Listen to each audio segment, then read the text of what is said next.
High school में हमें एक सिद्धांत पढ़ाया जाता है विज्ञान का, W=FD cos थीटा, अर्थात कार्य बराबर बल गुणा दिशा। कार्य करने के लिए जो हम बल लगाते हैं, अगर वह बल सही दिशा में लगाया जाए तो वह बल पूरी तरह से कार्य में परिवर्तित हो जाएगा, और अगर बल लगाने की दिशा ही हमने गलत चुन ली तो सारा लगाया गया बल शून्य हो जाता है। वही तो सनातन समाज के साथ हो रहा है। देखिए इन हिंदुओं को, ये रात रात भर जागकर, शक्ति लगाकर, पुरुषार्थ करके, धन खर्च करके धर्म की रक्षा के लिए ईश्वर को जगा रहे हैं, यानी गलत दिशा में लगाया गया बल और परिणाम शून्य, क्योंकि ईश्वर तो हर पल चेतन है, वह तो हर पल जागृत है। यही बल अगर सही दिशा में लगा दिया जाता, यानी धर्म रक्षा के लिए ईश्वर को नहीं बल्कि सोए समाज को जगा लिया जाता, तो परिणाम बेहतर मिलते।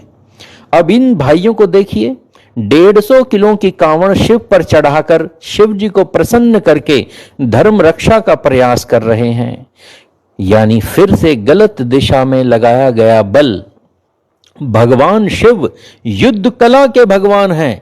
अगर हिंदू शिव की तरह युद्ध कला सीखे और अपने बच्चों को सिखाए, शिव की तरह अष्टांग योग का नित्य अभ्यास करके अपनी सोई चेतना का तीसरा नेत्र खोलने का प्रयास करे, तो बल लगाने की दिशा सही हो जाएगी।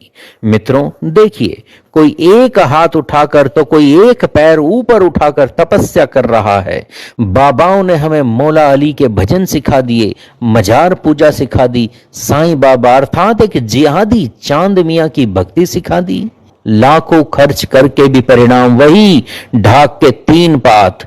जिहादी और शक्तिशाली होता जा रहा है, सनातन धर्मी और अधिक सेकुलर और अधिक अंधविश्वासी होता जा रहा है। कारण सिर्फ इतना है कि धर्म रक्षा के लिए हम सही दिशा नहीं ढूंढ पा रहे हैं। अर्जुन को कृष्ण का साथ तभी मिला जब अर्जुन ने सही दिशा में सोचना आरंभ किया। भाईचारे के मोहों से ग्रसित, कायरता व अंधविश्वासों में डूबे हिंदुओं की रक्षा तब तक कोई देवता भी नहीं करेगा जब तक हिंदू अपनी चेतना के स्तर को ऊपर उठाकर सही दिशा में पुरुषार्थ आरंभ नहीं करेगा। हिंदुओं, सही दिशा में सोचना आरंभ कीजिए। आइए सोए समाज को जगाएं, ईश्वर को नहीं। ये समाज आज तक गांधी को महात्मा, गोडसे को गुंडा ही समझता रहा है। आइए समाज को सच बताएं। ये सोया समाज वोट तक डालने नहीं जाता, वोट देगा भी तो सस्ते टमाटर प्याज को। आइए अपने समाज के निर्णय लेने की क्षमता को बढ़ाएं, ईश्वर का वैज्ञानिक स्वरूप जानें और संसार को बताएं। मिलावटी ग्रंथों ने समाज को बहुत तोड़ा है।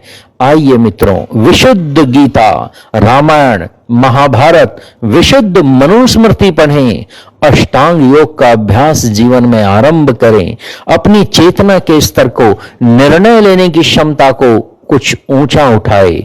सही दिशा में बल लगाओ हिंदुओं, धर्म की जय हो, अधर्म का नाश हो।